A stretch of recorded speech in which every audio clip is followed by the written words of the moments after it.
네, 여러분 안녕하십니까. 2025년 2월 9일. 자, 오늘은 스가랴 시리즈 세 번째 시간이고, 이제 스가랴의 환상 부분은 지난주부터 시작해서 오늘 두 번째 환상에 대해서 살펴보도록 하겠습니다. 자, 오늘은 역사를 보면 주관자의 섭리가 보인다 라는 제목으로 스가랴서 1장 18절에서 21절까지의 말씀을 통해서 여러분들과 함께 나누겠습니다. 자, 18절. 내가 눈을 들어본즉 내게 뿔이 보이기로. 19절. 이에 내게 말하는 천사에게 물어 이들이 무엇이니까 하니 내게 대답하되 이들은 유다와 이스라엘과 예루살렘을 흩트린 뿔이니라. 20절. 그때 여호와께서 대장장이 4명을 내게 보이시기로. 21절. 내가 말하되 그들이 무엇하러 왔나이까 하니 대답하여 이르시되 그 뿔들이 유다를 흩뜨려서 사람들이 능히 머리를 들지 못하게 하니 그 대장장이들이 와서 그것들을 두렵게 하고 이전에 뿔들을 들어 유다 땅을 흩트린 여러 나라의 뿔들을 떨어뜨리려 하느니라 하시더라. 자, 영국의 정치인이자 역사학자였던 에드워드 헬리카라는 인물은 역사에 대해서 유명한 명언을 남겼는데, 바로 역사는 과거와 현재의 끊임없는 대화이다 라는 말입니다. 한 번의 역사학자를 더 보겠습니다. 제가 학부 때 도전과 응전이라는 책으로 교양 과목을 들은 적이 있는데, 그 책의 저자인 아놀드 토인비 교수가 한 말입니다. 인류에게 가장 큰 비극은 지나간 역사에서 아무런 교훈을 얻지 못한다는 데 있다 입니다. 제가 서두부터 이러한 역사학자들의 명언을 이야기하는 걸까요? 왜? 위에서 언급한 말들이 모두 성경적으로 부합하기 때문입니다.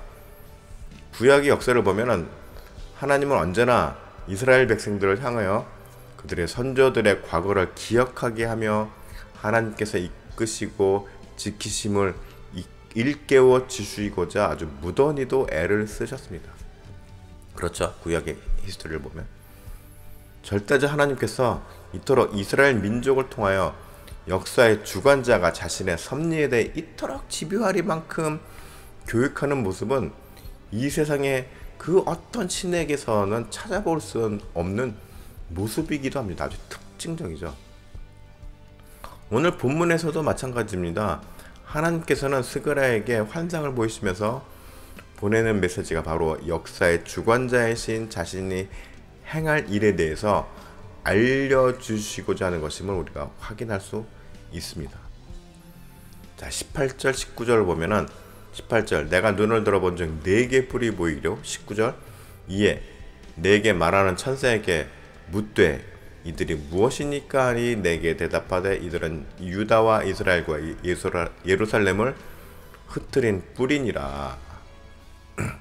자, 뿔이 4개가 언급되는데 여기서 먼저 숫자 4라는 것의 의미는 이 세상을 뜻한다고 할 수 있습니다. 또한 뿔은 여러분들 아시는 분은 아시겠지만 성경에서 아주 전통적으로 권력이나 혹은 힘을 상징하는 대표적인 표현이기도 합니다.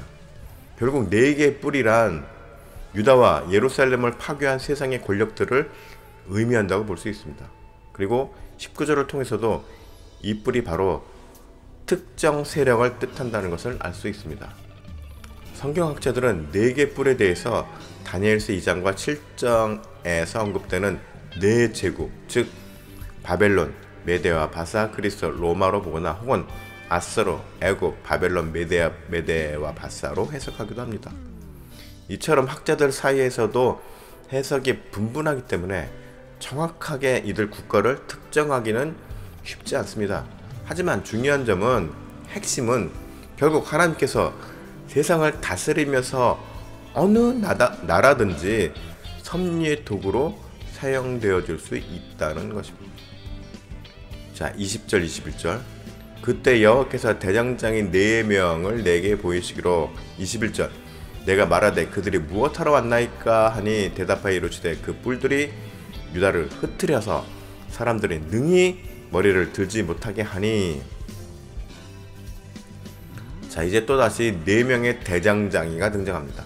이들의 존재 역시 성경학자들에 의하면 하나님께서 앞선 네 뿔을 심판하시기 위해서 내세운 또 다른 세력이라고 해석하고 있습니다.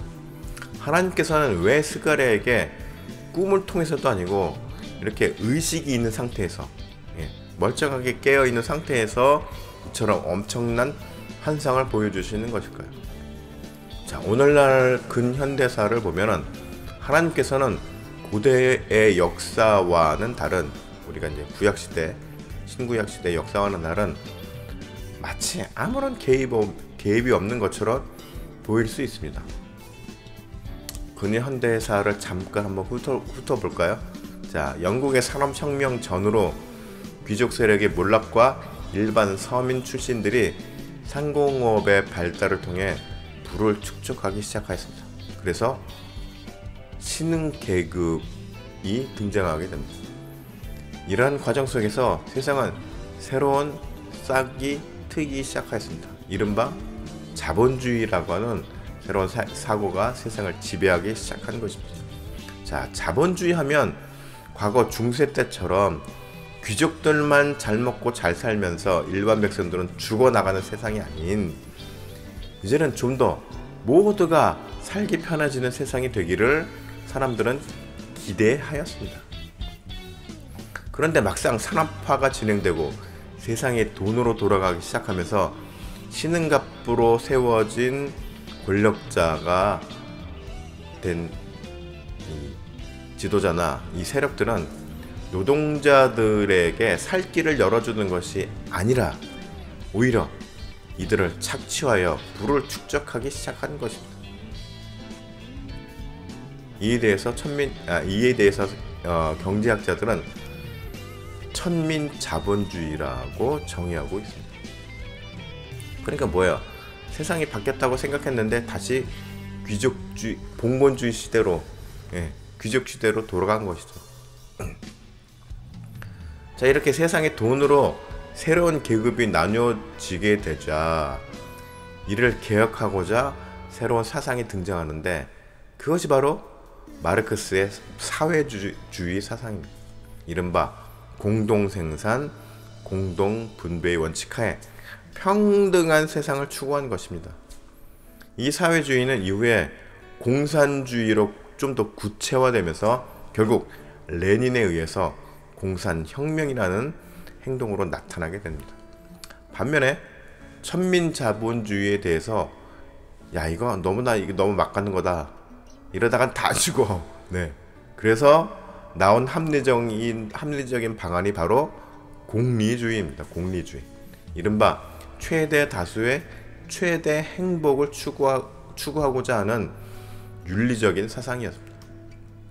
그런데 물론 이 사상에도 문제는 있었습니다. 그건 뭐냐면은 사회의 어떤 바른 발전을 위해서는 일정 부분 개인의 사생활에 대한 제한을 가할 수밖에 없다라는 것이었습니다. 그런데 사람들이 자신의 행동에 제약을 받으면 어떻게 되나요? 반발을 하게 되겠죠. 그래서 하여튼간 이처럼 세상이 내놓는 해결 방안에는 언제나 한계가 있었습니다. 한계.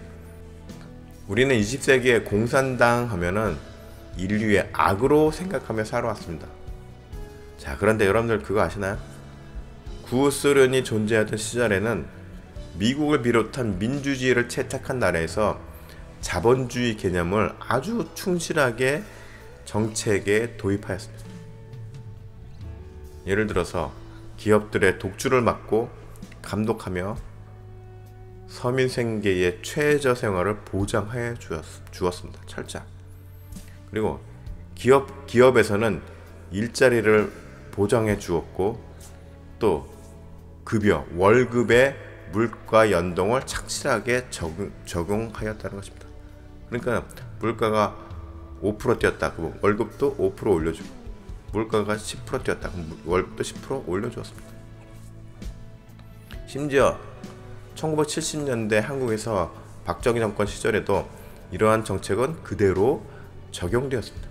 당시 한국 기업은 직원들의 정년 때까지 사고 치지 않으면 평생 직장을 보장해 주었습니다. 그래서 예전에는 회사에서 정년 퇴임식 같은 거 많이 했습니다. 그리고 새로 입사하는 모든 직원들은 바로 정직원이 되었습니다. 아니, 그때는 그게 기본이었습니다. 뭐 정직원이건 뭐 인턴이건 뭐 이런 거 없었어요. 그냥 입사하면 그냥 바로 그냥 직원이에요. 정식 직원이죠. 그게 상식이었습니다. 그렇지 않나요? 네. 그리고 어느 분야에서건 열심히 살면 그저 내 가족 먹여 살리는 데는 큰 어려움이 없었던 시절이었습니다. 그래서 어르신들이 박정희 정권 시대를 그리워했는지도 모르겠습니다.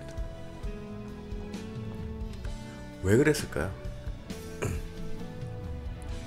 네, 바로 공산주의라는 이 사상 싸움에서 민주주의, 자본주의의 우월성을 지키고 싶었기 때문이었습니다. 참 역사가 흥미롭지 않나요? 그런데 사건은 역시 공산 진영에서 먼저 터지게 됩니다. 뭐 사실 솔직히 말해서 말이 공동 생산 뭐 공동 분배이지 사람마다 다 능력이 다른데 능력의 차이가 있죠. 좀 능력이 축적한 사람이 있고 좀 떨어지는 사람이 있을 수 있습니다. 그렇죠?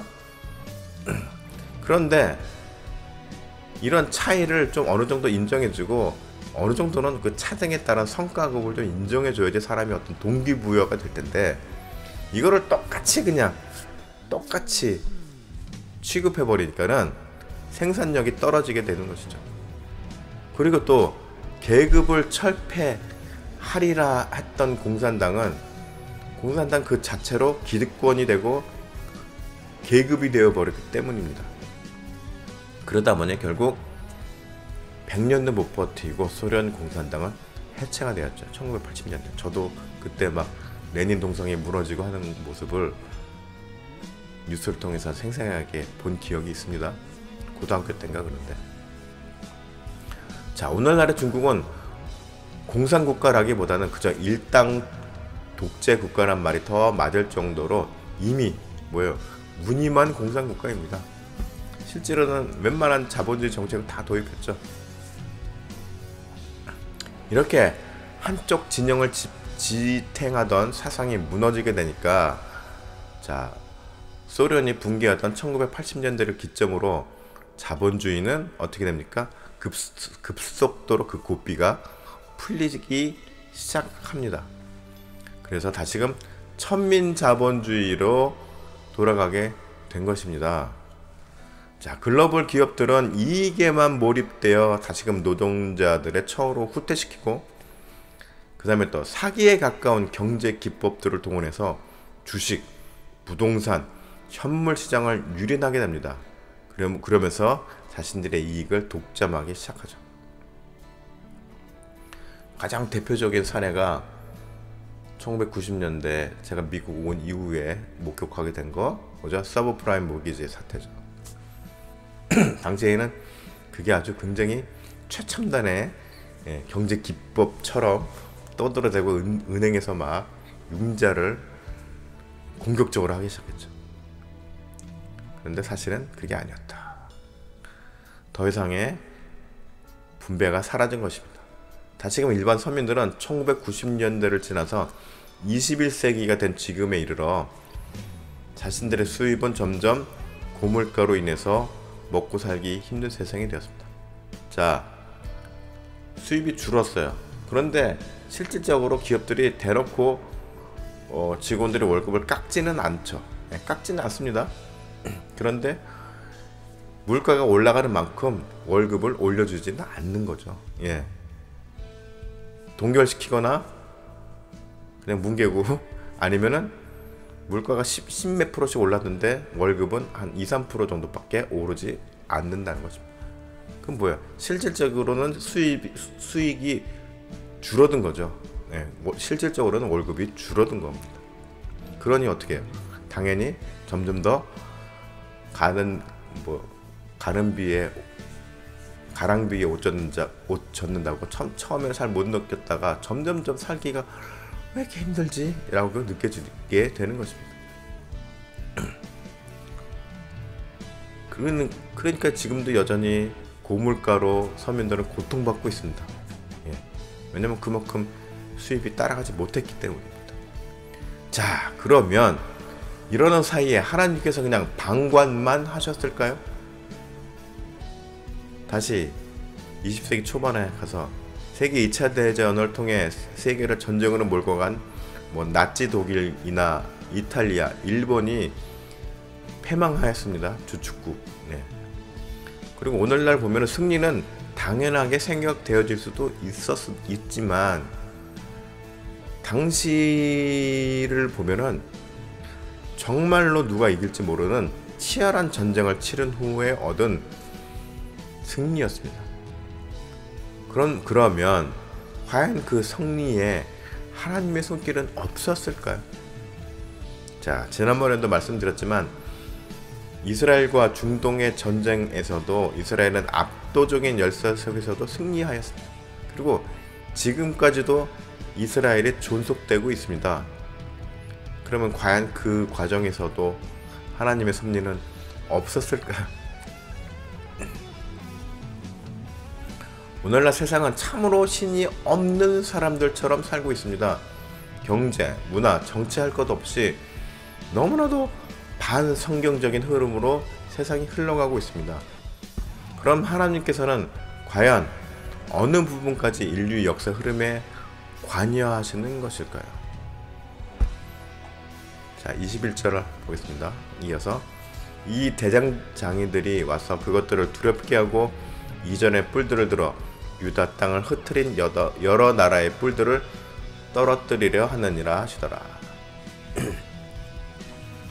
자, 이 세상을 지으신 하나님께서 세상에 심어 놓으신 원칙은 돌아가는 섭리의 어떤 기본 원리의 장치는 바로 정의입니다. 왜요? 하나님 자체가 바로 정의로우신 분이기 때문입니다. 그렇기 때문에 이스라엘 백성이 정의롭지 못하였을 때에는 하나님께서 이스라엘 향해서 경고하셨고 때로는 매도 드셨습니다. 그렇죠? 구약의 역사를 보면 그랬습니다. 또한 세상의 모든 나라들이 정의롭지 못할 때 그 나라들을 또 하나님께서 심판하셨습니다. 그래서 세상에 악한 뿔들이 일어나면 하나님은 바로 대장장이들을 일으켜서 이 뿔들을 물리치셨습니다. 우리가 과거의 역사는 성경을 통해서 이 선지자들의 활동으로 인한 어떤 역사의 섭리를 파악하는데 어렵지 않습니다. 성경을 통해 읽어보면 과거의 역사는 우리가 선지자들이 이렇게 활동했구나, 역사를 이렇게 정리했구나 라고 우리가 이해할 수 있습니다. 그런데 100년을 못 사는 우리 인생이 시공을 초월하시는 하나님의 커다란 섭리에 대해서 오늘날 이 현대, 잠깐 이 현 시대에 살아가면서 앞뒤 전후 사정의 이 역사의 흐름을 이해하기는 우리가 무리가 있죠. 한계가 있죠. 그러나 우리의 근현대사의 흐름을 보아도 힌트는 얻을 수 있습니다. 중요한 근현대사의 시점과 타이밍에 세상은 한 번씩 정화되어 갔습니다. 그런데 물론 또 그렇다고 해서 하나님께서 꼭 필요한 부분 아니면 과도한 개입은 하지 않으셨습니다. 인류가 판단하고 행동하는 그 모든 것에는 인류 스스로 책임을 져야 하는 부분이 있기 때문입니다. 언젠가는 인류의 역사가 끝이 나게 될 것입니다. 그리고 그때 역사의 주관자이신 주님께서는 우리들 각자에게, 저도 마찬가지입니다, 개개인들에게 지나온 과거에 대한 책임을 묻게 될 것입니다. 역사를 책임졌던 리더에게는 그 부분까지 추가돼서 아마 책임을 묻게 될 것입니다. 하나님은 지금도 말씀을 통해서 우리들과 계속해서 교감하기를 원하십니다. 말씀을 통해 교감하는 것은 바로 역사 속에서 우리가 중심을 잡고 바르게 살아가는 원동력이 됩니다. 그리고 아까도 말씀드렸지만 중요한 거는 하나님께서 말씀을 통해서 우리에게 주시고자 하는 메시지 중심에는 가장 큰 원칙에는 뭐가 있나요? 정의가 있다. 그리고 이러한 원칙 안에서 살아가는 그 모든 것들이 우리들의 삶의 원동력이 되는 것입니다. 자, 여러분 모두 역사를 주관하시는 하나님의 뜻을 기억하면서 이 땅에서 바르게 사역하신 또 예수 그리스도의 모습들을 우리가 충실히 따라가는, 그게 뭐라 그랬죠? 우리들의 십자가를 각자 충실하게 지고 가는 것이라고 했죠. 이렇게 살아가는 그야말로 깨어있는 성도들이 되시기를 축복합니다.